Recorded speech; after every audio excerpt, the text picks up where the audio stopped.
My dear students, today I am going to demonstrate an actual GD which happened last week at a Delhi University college.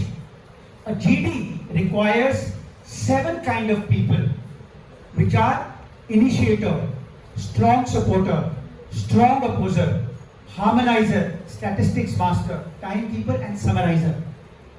It's quite often the case that timekeeper and statistic masters are not there because topic is so opaque, so obtuse that it's hard to know much about it. So let me demonstrate the various roles that you can play during the next 10 minutes. So here comes the jury. Alright students, are you all ready? Yes sir, okay. So it's a compulsory consensus to GD. If you don't have a consensus, then the whole group will get rejected. Understood? Understood? Okay, very good.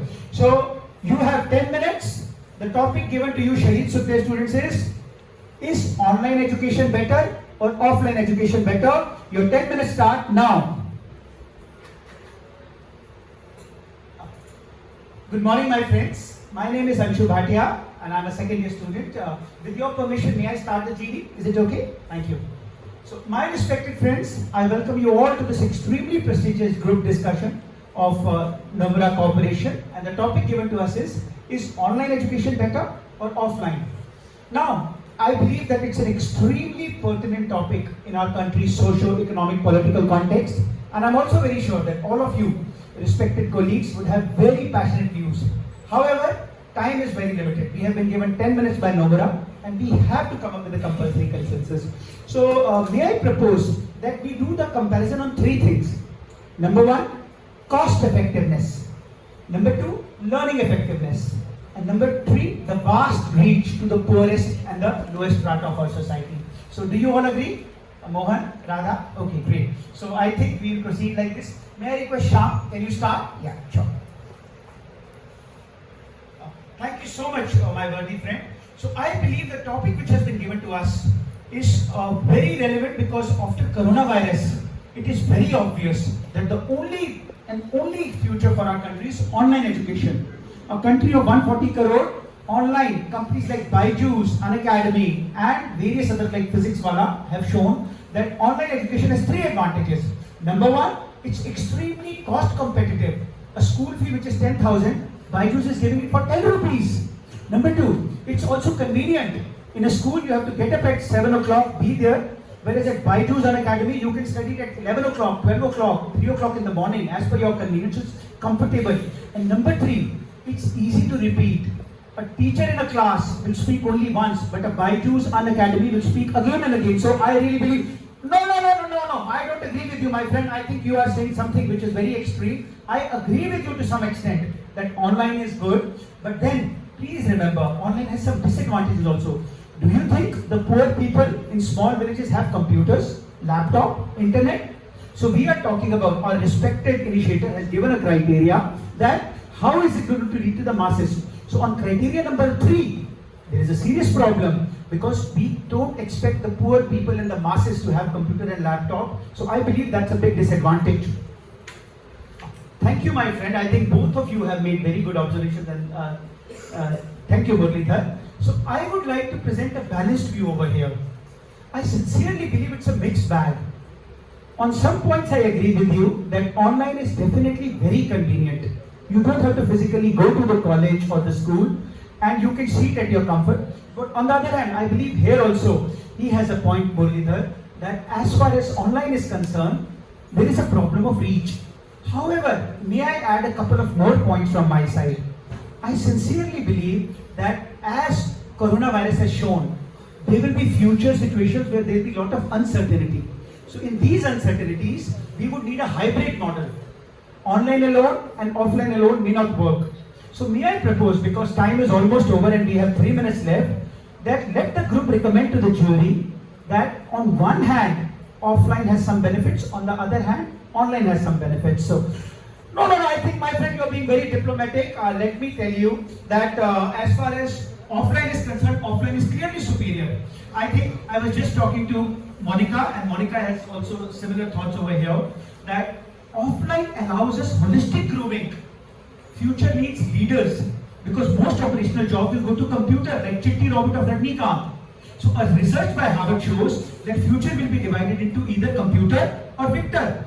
So how do we develop leadership skill? By dealing with people. So online is a very serious malice. While it can be a backup, it cannot be a substitute. So I'd like to give 3 plus points for offline.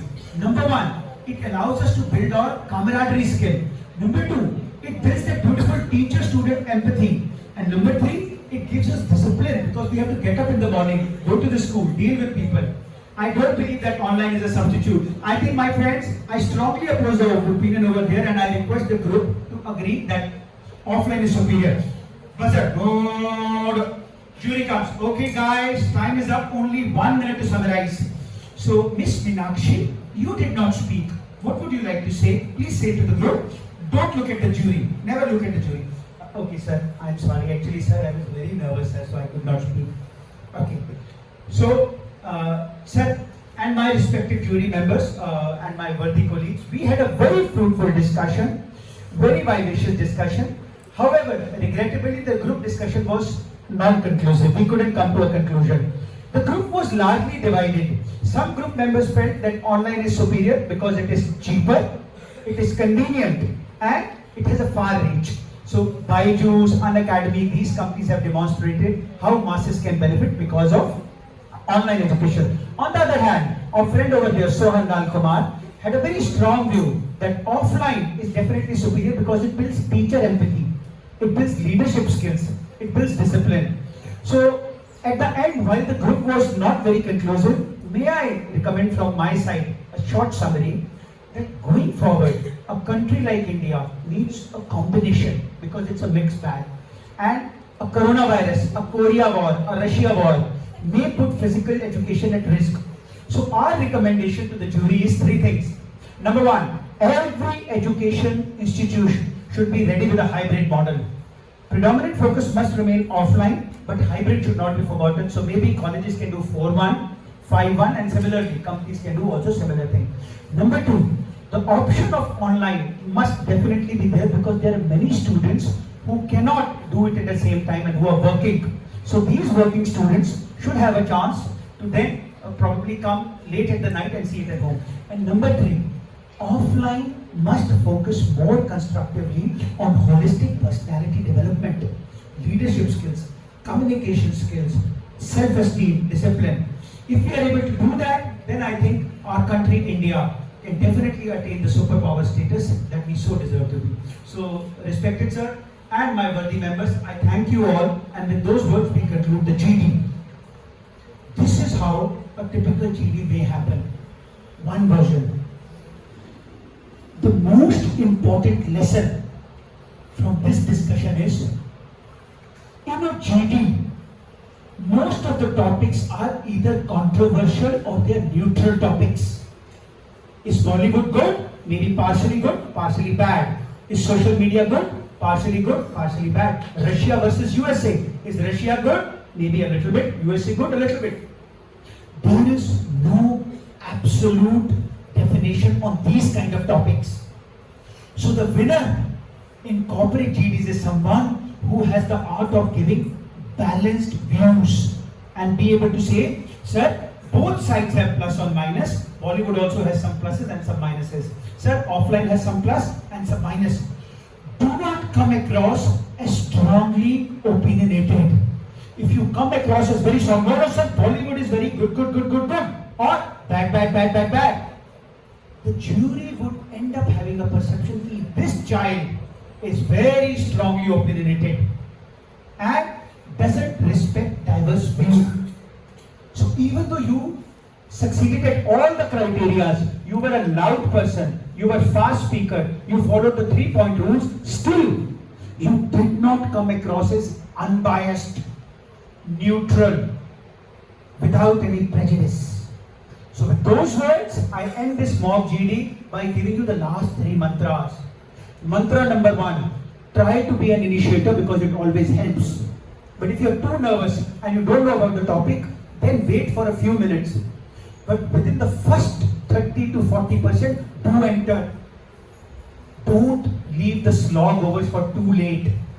Otherwise, like India, you will get bowled out for 160 and get defeated so easily. So enter in the GD as the third or fourth speaker at the latest. And finally, the last rule is, it's not just about initiation. Try to remain continuously participative. So in a 10-minute GD, speak for maybe 4 times, 5 times, and every time you open your mouth, please speak for minimum 30 to 40 seconds using the Thunder tripod speech matter. I love you all. God bless you. Talia!